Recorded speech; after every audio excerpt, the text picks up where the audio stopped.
آپ حضرات کے سامنے ایک آیت شریفہ کا حصہ تلاوت کیا جس میں اللہ تعالیٰ ارشاد فرماتے ہیں کہ انما یعمر مساجد اللہ من آمن باللہ والیوم الآخر۔ فرمایا کہ مسجدوں کو وہ لوگ آباد کرتے ہیں، تعمیر کرتے ہیں کہ جو اللہ تعالیٰ پر اور آخرت کے دن پر ایمان رکھتے ہیں۔ تو معلوم ہوا کہ مسجدوں کے ساتھ آدمی کا تعلق مضبوط ہو، آدمی مسجد کو آباد کرنے والا ہو اور مسجد کی آبادی کو فروغ دینے والا ہو تو یہ ایمان کی علامت ہے۔ اور خدا نخواستہ اگر آدمی مساجد کو گرانا شروع کر دے، شہید کرنا شروع کر دے تو یہ منافقت کی علامت ہے۔ نبی کریم صلی اللہ علیہ وسلم نے ارشاد فرمایا کہ تم جس شخص کو مسجد کے اندر کثرت سے آتا جاتا دیکھو، فرمایا کہ تم اس کے ایمان کی گواہی دے دو کہ یہ شخص مومن ہے، اس لیے کہ مسجد کو آباد کرنا یہ ایمان کا تقاضا ہے، اس لیے کہ مومن آدمی کا مسجد میں دل لگتا ہے۔ تو اس لیے فرمایا کہ جس کو مسجد میں کثرت سے آتا جاتا دیکھو اس کے ایمان کی گواہی دے دو، اور جو مسجد میں جائے نہ، اور مسجد میں جانا تو دور کی بات، مسجد کو گرانا شروع کر دے اور لسٹیں تیار کرنا شروع کر دیں کہ یہ مساجد ہم گرائیں گے، تو یہ ایمان سے دوری کی علامت ہے، منافقت کی علامت ہے۔ لہذا مساجد کے ساتھ محبت کرنے چاہیے، مساجد کا ادب احترام کرنا ہم سب کی ذمہ داری ہے۔ یہ زمین جب اللہ تبارک و تعالیٰ نے پیدا فرمائی تو سب سے پہلے جو چیز وجود میں آئی وہ مسجد تھی۔ حدیث شریف کے اندر آتا ہے کہ جس جگہ پر اب بیت اللہ شریف ہے، جب اللہ تبارک و تعالیٰ نے زمین کو پیدا کرنا تھا تو جس جگہ پر بیت اللہ شریف ہے یہ سارا پانی پانی تھا، اور پانی کے اوپر اللہ تعالیٰ نے زمین کا فرش بچھانا تھا، زمین کو پھیلانا تھا۔ تو جس جگہ پر بیت اللہ شریف ہے تو پانی کے اوپر وہاں زمین کا ایک بلبلہ اٹھا، اور بیت اللہ شریف کی جگہ پر پانی کے اوپر زمین کا بلبلہ اٹھا، اور وہ پھر زمین پورے عالم کے اندر پھیل گئی، پوری دنیا کے اندر وہ زمین پھیل گئی۔ تو معلوم ہوا کہ اس زمین کی ابتدا جہاں سے ہوئی وہ جگہ بھی مسجد ہے۔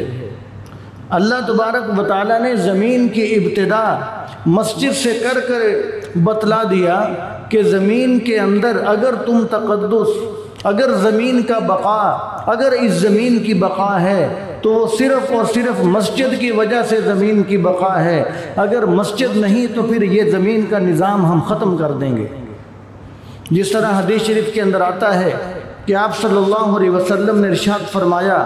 کہ قیامت اس وقت تک قائم نہیں ہوگی جب تک کوئی ایک بھی اللہ اللہ کہنے والا دنیا میں ہے، جب تک مسجدوں کا نظام ہے، جب تک مسجدیں آباد ہیں، فرمایا اس وقت تک قیامت برپا نہیں ہوگی۔ اور جب دنیا میں لوگ مساجد میں آنا جانا چھوڑ دیں گے، اللہ تعالیٰ کو سجدہ کرنا چھوڑ دیں گے،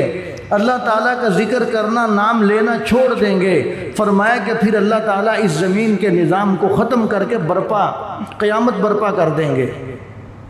تو معلوم ہوا کہ اس زمین میں سب سے پہلی چیز جو وجود میں آئی وہ مسجد۔ جب مسجد کا تقدس نہیں رہے گا، جب مسجد ختم ہو جائے گی تو اللہ تبارک و تعالیٰ اس سارے زمین اور آسمان کے سارے نظام کو لپیٹ کر ختم کر دیں گے اور قیامت قائم ہو جائے گی۔ تو اس لیے لازم ہے کہ مساجد کا احترام کیا جائے، اور دنیا میں سب سے پہلی جگہ جو تھی وہ مسجد تھی، اور پھر آہستہ آہستہ مختلف دور آتے رہے۔ تو حضرت ابراہیم علیہ السلام نے بھی خانہ کعبہ کو تعمیر کیا، تو وہ مستری بھی لگوا سکتے تھے، مزدوروں سے کام بھی کروا سکتے تھے، وہ لوگوں کو ترغیب بھی دے سکتے تھے، لیکن ابراہیم علیہ السلام نے خود اور اپنے بیٹے حضرت اسماعیل علیہ السلام کو ساتھ لگایا، اور ساتھ لگا کر بیت اللہ شریف کو تعمیر کیا، مسجد کو تعمیر کیا اور مسجد کو بنایا، اور خلق خدا کو یہ سبق دیا کہ دیکھو ہم نبی دنیا کے اندر آئے ہیں تو ہمارا دنیا میں آنا ہی مسجد کو بنانا ہے. ہمارا دنیا میں آنے کا مقصد مسجد تعمیر کرنا ہے، اللہ تعالیٰ کا گھر بنانا ہے، اور لوگوں کو اللہ تبارک و تعالیٰ کے گھروں میں لے کر آنا ہے. لوگوں کا تعلق اللہ تعالیٰ کے گھر کے ساتھ، مساجد کے ساتھ، اللہ تعالیٰ کے ساتھ مضبوط کروانا، یہ ہمارا دنیا میں آنے کا مقصد ہے.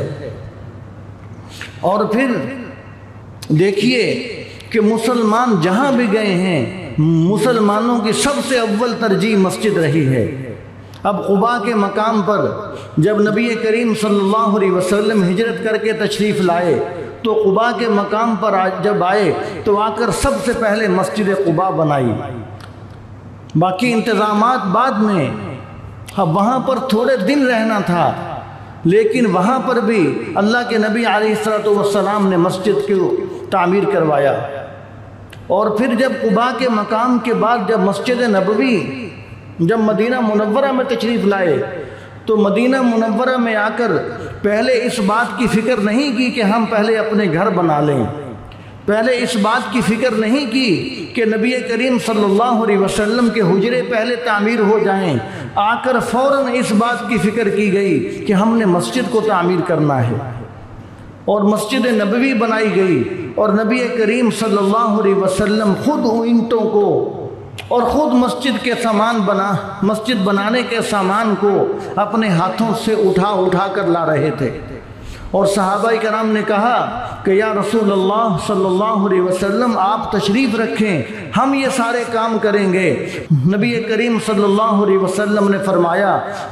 کہ دیکھو اگر طاقت کی بات کرتے ہو تو میرے اندر طاقت تم سے زیادہ ہے. فرمایا کہ میرے اندر طاقت تم سے زیادہ ہے، اور تم اجر و ثواب کی بات کرتے ہو تو اگر تمہیں اجر و ثواب چاہیے تو مجھے بھی اجر و ثواب چاہیے. فرمایا کہ میں سکون سے نہیں بیٹھوں گا، یہ مسجد اللہ کا گھر بن رہا ہے. فرمایا کہ یہ مسجد بنانے کے اندر میں خود عملی طور پر شامل ہوں گا. اور نبی کریم صلی اللہ علیہ وسلم نے خود ساتھ لگ کر مسجد بنوائی، مسجد نبوی تعمیر کروائی. اور صحابہ کرام کا جوش اور جذبہ بڑھانے کے لیے آپ صلی اللہ علیہ وسلم فرماتے رہے کہ اللہم ان الاجر اجر الاخرہ فاغفر الانصار والمہاجرہ، کہ بے شک اصل جو اجر و ثواب ہے وہ تو آخرت کا اجر و ثواب ہے. اے میرے رب انصار کی بھی مغفرت فرما دے، مہاجرین کی بھی مغفرت فرما دے. تو نبی کریم صلی اللہ علیہ وسلم یہ الفاظ ارشاد فرما کر صحابہ کرام کا جوش اور جذبہ بڑھاتے رہے. اور آپ صلی اللہ علیہ وسلم نے خود صحابہ کرام کے ساتھ مل کر مسجد نبوی تعمیر کروائی. اور جہاں پر بھی مسلمان گئے ہیں تو مسلمانوں کی اول ترجیح یہ رہی ہے کہ یہاں پر ہمیں مسجد چاہیے، یہاں پر ہمیں مسجد چاہیے. اس لیے کہ ایمان کی علامت ہی اللہ تبارک و تعالیٰ نے قرآن پاک میں یہ بیان فرمائی ہے کہ انما یعمر مساجد اللہ من آمن باللہ والیوم الآخر، کہ جو بھی اللہ تعالیٰ پر اور آخرت کے دن پر ایمان رکھتا ہے وہ مسجدوں کو آباد کرتا ہے، وہ مسجدوں کو تعمیر کرتا ہے. اور مسجدوں کو گرانا اور مسجدوں کو ویران کرنا اور مسجدوں کی مخالفت کرنا یہ ایمان کی کمزوری کی علامت ہے، یہ منافقت کی علامت ہے. تو اس لیے ہمیں چاہیے کہ ہم مساجد کا احترام کرنے والے بنیں اور مساجد کے تقدس کا خیال کرنے والے بنیں. مساجد کو گرانا تو دور کی بات ہے، جو مسجد کے احترام کے اندر بھی کوتاہی کرتا ہے نبی کریم صلی اللہ علیہ وسلم نے اس کو بھی بددعائیں دی ہیں، اس کو بھی بددعائیں دی ہیں. مثال کے طور پر دیکھیے کہ نبی کریم صلی اللہ علیہ وسلم نے ارشاد فرمایا کہ تم جس شخص کو دیکھو کہ وہ مسجد کے اندر اپنا سامان لا کر تجارت کر رہا ہے، کاروبار کر رہا ہے، اس نے اپنا سامان مسجد کے اندر رکھا ہوا ہے، فرمایا کہ تم اس کو بددعا دو کہ اللہ کرے تجھے اس تجارت میں کوئی فائدہ نہ ہو. اور نبی کریم صلی اللہ علیہ وسلم نے ارشاد فرمایا کہ تم جس شخص کو دیکھو کہ وہ اپنی گم شدہ چیز کا مسجد میں اعلان کر رہا ہے، فرمایا کہ تم اس کو بددعا دے دو کہ اللہ کرے تمہاری یہ چیز کبھی نہ ملے. نبی کریم صلی اللہ علیہ وسلم نے اس کو بددعائیں دی ہیں کہ جو صرف مسجد کے تقدس کا خیال نہیں کرتا، احترام نہیں کرتا، اس لیے کہ مساجد کاروبار کرنے کے لیے نہیں ہیں اور مساجد گمشدہ چیزیں تلاش کرنے کے لیے نہیں ہیں، یہ تو اللہ تبارک و تعالیٰ کی عبادت کے لیے بنائی جاتی ہیں، یہ تو اللہ تعالیٰ کی عبادت کے لیے بنائی جاتی ہیں۔ آپ اس بات سے اندازہ لگائیں کہ جب مسجد کا احترام اور تقدس میں کوتاہی کرنے پر نبی کریم صلی اللہ علیہ وسلم نے بددعائیں ارشاد فرمائی ہیں، تو جو مسجد کو گرانے کا سوچیں اور جو مسجد کو عملی طور پر گرا دیں، شہید کر دیں، ان کے لیے کتنی بڑی بددعائیں ہوں گی، ان کے لیے کتنی بڑی بددعائیں ہوں گی، ان کے لیے کتنی جہالت ہوگی، ان کے لیے کتنی بے وقوفی ہوگی۔ تو اس لیے ہم مسلمان ہیں، ہمیں چاہیے ہم یہود و نصارہ اور کافروں کے اشاروں پر نہ چلیں، ہم مسلمان ہیں، ہمیں اپنے مذہبی جو ہماری مذہبی عبادت گاہ ہے، جو مسجد ہے، جو اللہ تبارک و تعالیٰ کا گھر ہے، ہمیں اس کے تقدس کا خیال کرنا چاہیے، ہمیں اس کے احترام کا خیال کرنا چاہیے۔ اگر مساجد کا احترام کریں گے تو پھر ہمارا بھی اس میں فائدہ ہے، ورنہ پورے علاقے والوں پر اللہ تبارک و تعالیٰ کے عذاب کا خطرہ ہوتا ہے۔ آپ صلی اللہ علیہ وسلم نے ارشاد فرمایا کہ مسجد کے اندر جو لوگ آتے جاتے ہیں وہ مومن ہیں، فرمایا کہ تم ان کے ایمان کی گواہی دے دو، اور فرمایا کہ جب اللہ تبارک و تعالیٰ ارادہ فرماتے ہیں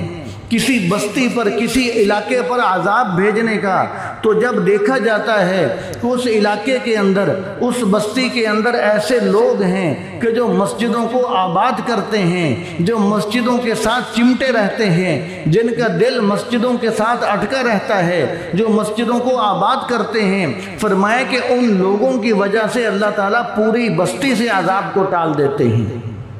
فرمایا کہ ان لوگوں کی وجہ سے اللہ تعالیٰ پوری بستی سے، پورے علاقے سے عذاب کو ٹال دیتے ہیں۔ لیکن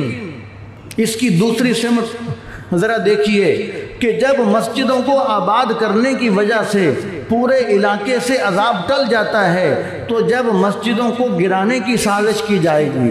اور جب مسجدوں کو گرایا جائے گا تو کیا پھر اللہ تبارک و تعالیٰ کا عذاب اس علاقے پر نہیں آئے گا؟ کیا اللہ تبارک و تعالیٰ کا عذاب اس علاقے پر نہیں آئے گا؟ کیا وہ اللہ تبارک و تعالیٰ کی گرفت کے اندر نہیں آئیں گے؟ اور یہود و نصارہ کے اشاروں پر ہم اس قدر چل رہے ہیں کہ اگر ہمیں زمین میں جب ہم کوئی بھی عملی اقدام کرتے ہیں تو ہماری حکومتوں کو اور کچھ نظر نہیں آتا، اگر کچھ نظر آتا ہے تو وہ مساجد نظر آتے ہیں، وہ دینی مدارس نظر آتے ہیں۔ یہ دین سے دوری کی علامت ہے، یہ اس بات کی علامت ہے کہ یہود و نصارہ کی غلامی اختیار کی ہوئی ہے۔ آپ دیکھیے، کیا مساجد اس قوم کی ضرورت نہیں ہے؟ کیا مسجدیں اور مدارس، کیا مسجدیں اس قوم کی ضرورت نہیں ہے؟ کیا لوگوں کو اس بات کی ضرورت نہیں ہے کہ انہوں نے نماز پڑھنی ہے، انہوں نے جمعہ پڑھنا ہے، ان کی ایک مذہبی ضرورت ہے مسجد؟ تو ہمارے کتنے علاقے ہیں، چلو اور نہیں تو ہم اپنے علاقے کو ہی دیکھ لیں، ہر کوئی اپنے اپنے علاقے کو دیکھ لے کہ اس علاقے کی ضرورت سمجھ کر حکومت نے کتنی مسجدیں بنوا کر دی ہیں، اور کتنی مسجدوں کے اخراجات ہیں کہ جو حکومت اٹھا رہی ہے، اور کتنی مسجدوں کے بجلی کے بل ہیں، یا وہاں کی تنخواہیں ہیں، وہاں کی تعمیراتی اخراجات ہیں، وہاں پر کہ کتنے اخراجات ہیں کہ جو حکومت برداشت کر رہی ہے۔ کیا صرف سکول و کالج ہی قوم کی ضرورت ہے؟ کیا صرف ہسپتال ہی قوم کی ضرورت ہے؟ کیا مساجد قوم کی ضرورت نہیں ہے؟ جب مساجد بھی قوم کی ضرورت ہے اور حکومت یہ فریضہ سر انجام نہیں دے رہی، اور لوگ اپنی مدد آپ کے تحت خود جگہ خریدتے ہیں اور خود مسجد بناتے ہیں، خود آپس میں پیسے جمع کر کے بجلی کے اخراجات کا، تنخواہوں وغیرہ کا انتظام کرتے ہیں، تو پھر کیا حکومت کو یہی کام ہے کہ وہ مسجدیں گرائے گی؟ جبکہ کام تو یہ ہونا چاہیے تھا کہ مساجد قوم کی ضرورت ہے، جہاں پر آبادی زیادہ ہو گئی، جہاں پر لوگوں کی آبادی زیادہ ہو گئی تو وہاں پر جس طرح ہسپتال بنائے جاتے ہیں، سکول و کالج بنائے جاتے ہیں کہ جی یہ علاقے کی ضرورت ہے، تو وہاں پر چاہیے تو یہ تھا کہ حکومت کے لوگ آتے، خود وہاں مسجد بنا کر جاتے اور خود وہاں پر اعلان کرتے اس کے بجلی کا بل، اس کے اخراجات، ہر چیز ہمارے ذمے ہے۔ لیکن ہمارے ملک کی صورتحال یہ ہے کہ وہ وطن عزیز پاکستان جس کو اسلام کے نام پر بنایا گیا، جس کو اسلام کے نام پر بنایا گیا، اور اسلام کے نام پر جس ملک کو حاصل کرنے کے لیے 10 لاکھ لوگوں نے اپنا لہو پیش کر دیا، اور ماں باپ نے اپنی بیٹیوں کی عزتیں قربان کر دیں، اپنی بیویوں کی عزتیں خامدوں نے قربان کی، اور بچوں نے اپنی ماؤں کی عزتیں قربان کی، اور والدین نے اپنے اپنے چھوٹے چھوٹے بچے کٹوائے، اور دریا کا رنگ خون کے ساتھ تبدیل کیا گیا جس ملک کو حاصل کرنے کے لیے کہ جی ہم اسلام کے نام پر یہ ملک بنا رہے ہیں، اسلام کے نام پر یہ ملک حاصل ہو رہا ہے۔ اور آج اس ملک کی صورتحال یہ ہے کہ اس کے دارالحکومت کے اندر، اسلام آباد کے اندر مسجدیں گرانے کے منصوبے ہیں، اور قیامت کے دن اس ملک کے لیے جتنے لوگوں نے قربانیاں دی ہیں وہ سب کے ہاتھ ہوں گے، اور یہ مسجدیں گرانے والوں کے گربان ہوں گے۔ اور مسجدوں کو گرانے والے کبھی بھی کامیاب نہیں ہو سکتے، نہ دنیا میں کامیاب ہو سکتے ہیں، نہ آخرت میں کامیاب ہو سکتے ہیں۔ یمن کا بادشاہ ابرہہ جس کا واقعہ مشہور ہے، اللہ تبارک و تعالیٰ نے سورۃ فیل کے اندر اس کے واقعے کو ذکر فرمایا۔ تو یمن کا بادشاہ ابرہہ وہ آیا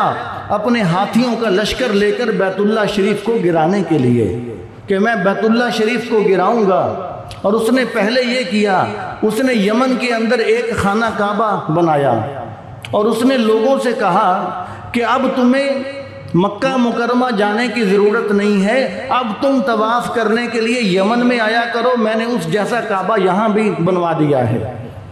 تو اب لوگوں کو یہ بات بہت بری لگی کہ یہ مکہ مکرمہ جانے سے روک رہا ہے، اور یمن کے اندر اس جیسا اس نے کعبہ بنوا دیا، اور کہہ رہا ہے کہ تم طواف کرنے کے لیے، عمرہ حج کرنے کے لیے تم یہاں پر آیا کرو۔ کیا یہ کعبہ اس کعبے کا مقابلہ کر سکتا ہے جو خانہ کعبہ مکہ المکرمہ میں ہے؟ تو لوگوں نے وہاں پر آ کر غلاظتیں پخانے کرنے شروع کر دیے کہ یہ کعبہ نہیں ہے، کعبہ وہی ہے جس کو سیدنا ابراہیم علیہ السلام نے تعمیر کیا ہے، کعبہ وہی ہے جس کے در پر اللہ تبارک و تعالیٰ کے انبیاء علیہ السلام جھکتے رہے، جس کے ملتزم کو پکڑ کر نبی کریم صلی اللہ علیہ وسلم دعائیں کرتے رہے، جس کے حجر اسود کو خود نبی کریم صلی اللہ علیہ وسلم چوم کر گئے ہیں۔ لوگوں نے کہا کہ کعبہ وہی ہے، یہ کعبہ نہیں ہے۔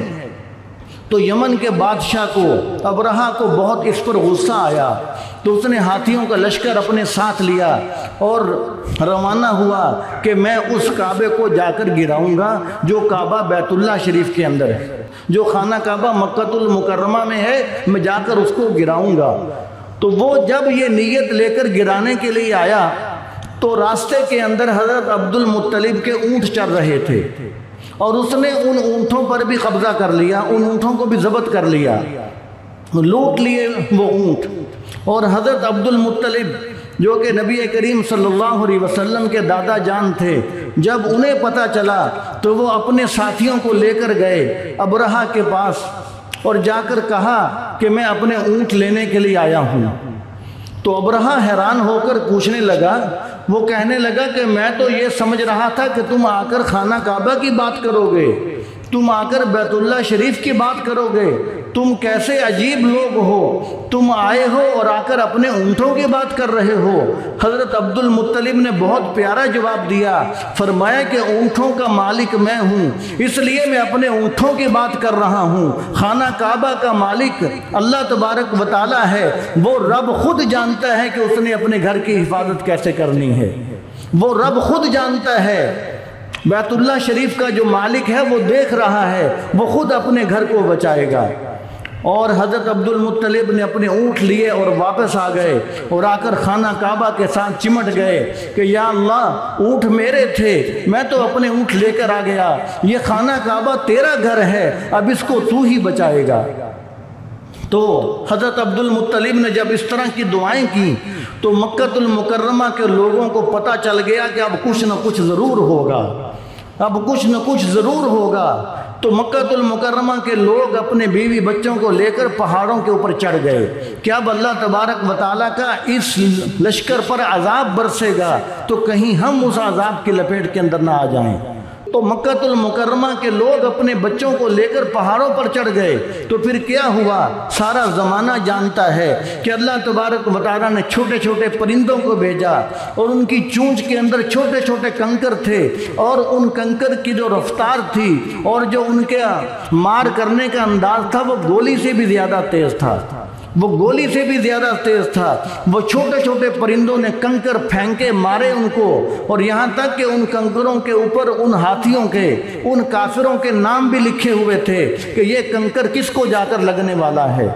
اور اس کو بالکل بھوسا بنا کر رکھ دیا، ان کو چورا چورا کر کے رکھ دیا۔ تو اللہ تبارک و تعالیٰ کو اپنے گھر کی حفاظت کرنی آتی ہے، لہذا جو بھی مساجد کی طرف غلط نگاہ سے دیکھتا ہے، مسجد گراتا ہے یا مسجد کو شہید کرتا ہے یا مساجد کو شہید کرنے کے منصوبے بناتا ہے، اللہ تبارک و تعالیٰ دنیا کے اندر بھی اس کو ذلیل اور رسوا کریں گے، اور پہلے سے بھی اللہ تعالیٰ کرتے آ رہے ہیں، اور قیامت کے دن بھی ذلت اور رسوائی ان کا مقدر ہوگی۔ اس لیے کہ مسجدوں کو آباد کرنا یہ تو ایمان کی علامت ہے۔ انما یعمر مساجد اللہ من آمن باللہ والیوم الآخر، کہ مسجدوں کو وہ لوگ آباد کرتے ہیں جو اللہ تعالیٰ پر اور آخرت کے دن پر ایمان رکھتے ہیں۔ جن کے پاس ایمان کی دولت نہیں یا ایمان انتہائی کمزور نچلی سطح پر چلا گیا کہ صرف بس نام کے مسلمان رہ گئے، جن کے ہاں مسجد کی کوئی اہمیت نہیں ہے، تو وہ پھر مسجد کو گراتے بھی ہیں، مسجد کو گرانے کی سازشیں بھی کرتے ہیں۔ اور علامہ اقبال رحمۃ اللہ علیہ نے تو کہا تھا کہ مسجد تو بنا دی شب بھر میں ایمان کی حرارت والوں نے، اور یہاں پر کہا جائے گا کہ مسجد تو گرا دی شب بھر میں ایمان کی بناوٹ والوں نے۔ وہاں پر مسجد بنائی تھی ایک رات کے اندر، اس لیے کہ ان کے اندر ایمان کی حرارت تھی، اور یہاں پر ایک رات کے اندر مسجد گرائی گئی اس لیے کہ ایمان کی صرف بناوٹ تھی، صرف ظاہر تھا کہ جی ہم مومن ہیں، لیکن اندر سے ان کی جو تار ہے وہ کفر کے ساتھ ملی ہوئی تھی، صرف بناوٹی ایمان تھا، آرٹیفیشل ایمان تھا، اس لیے مسجد کو ایک رات کے اندر گرا دیا گیا۔ اور پھر جب مسجد گرائی گئی تو اس بات کا انتظار بھی نہیں کیا گیا، اتنا تکلف بھی نہیں کیا گیا کہ ہم مسجد گرا رہے ہیں، کم از کم قرآن پاک کے نسخے تو اندر سے نکال لیں۔ یہ کیسے مسلمان ہیں، کیسے نام کے مسلمان ہیں؟ انہی کے بارے میں کہا گیا تھا وضع میں تم عیسائی ہو تمدن میں ہنود، یہ وہ مسلمان ہیں جنہیں دیکھ کر شرمائے یہود، یہ وہ مسلمان ہیں جنہیں دیکھ کے شرمائے یہود، کہ کافر بھی اتنی زیادہ سخت اقدام نہیں کرتے، کافر بھی شرم کرتے ہیں کہ یار ان کی کتاب ہے، مقدس کتاب ہے، چلو اس کا کچھ احترام کر لیتے ہیں۔ لیکن وہاں پر اسلام آباد کے اندر جو مدنی مسجد گرائی گئی وہاں پر قرآن پاک کا بھی احترام نہیں کیا گیا، اتنی جلدی تھی مسجد گرانے کی، اتنا بھی تکلف نہیں کیا گیا کہ مسجد قرآن پاک کے نسخے باہر نکال لیے جائیں۔ تو اس لیے ہمارے بس میں یہی آواز لگانا تھا، ہم آواز لگا رہے ہیں جس کے بس میں آواز لگانا ہے، اس لیے کہ اللہ تبارک و تعالیٰ کے پاک پیغمبر کا فرمان ہے برائی کو دیکھو تو ہاتھ سے منع کرو، ہاتھ سے نہیں منع کر سکتے تو کم از کم زبان سے روکو، زبان بھی نہیں چلا سکتے تو پھر کم از کم دل کے اندر ہی اس کو برا سمجھو۔ تو لہٰذا جو ہمارے بس کے اندر ہے ہم نے کر دیا، باقی وہی بات ہے حضرت عبد المطلب حضور صلی اللہ علیہ وسلم کے دادا جان کی، کہ انہوں نے جس طرح فرمایا تھا کہ کعبہ جانے اور اس کا رب جانے، ہم بھی یہی کہیں گے کہ ساری مسجدیں یہ بیت اللہ شریف کی بیٹیاں ہیں، تو یہ مسجدیں جاننے اور مسجد کا رب جانے، اور جتنی جگہوں پر مسجدیں ہیں، حدیث شریف کے اندر آتا ہے، آخری بات وقت بھی اوپر ہو چکا، کہ حدیث شریف کے اندر آتا ہے کہ جتنی جگہوں پر مسجدیں ہیں یہ ساری جگہیں قیامت کے دن بیت اللہ شریف کے ساتھ ملا دی جائیں گی۔ یہ مسجد کو کتنی بڑی فضیلت حاصل ہے کہ ساری مسجدوں کو قیامت کے دن بیت اللہ شریف کے ساتھ ملا دیا جائے گا اور ان تمام جگہوں کو اللہ تبارک و تعالی جنت میں منتقل فرما دیں گے۔ وہ مسجد کی جگہ کہ جو قیامت کے دن بیت اللہ شریف کے ساتھ ملنے والی ہے، اور یہ ساری مسجدیں بیٹیاں ہیں، یہ ساری مسجدیں اپنی ماں کے ساتھ، بیت اللہ شریف کے ساتھ، خانہ کعبہ کے ساتھ مل کر جنت میں جانے والی ہیں، تو اس مسجد کو گرایا جائے، ویران کیا جائے، برباد کیا جائے، تو یہ ایمان والوں کا یہ کام نہیں ہے۔ تو اس لیے مسلمانوں کو چاہیے کہ اس پر استغفار کیا جائے، کہیں اللہ تبارک و تعالیٰ کا عذاب نہ آ جائے۔ تو دعا ہے کہ اللہ تعالیٰ ہم سب کو عمل کے توفیق عطا فرمائے۔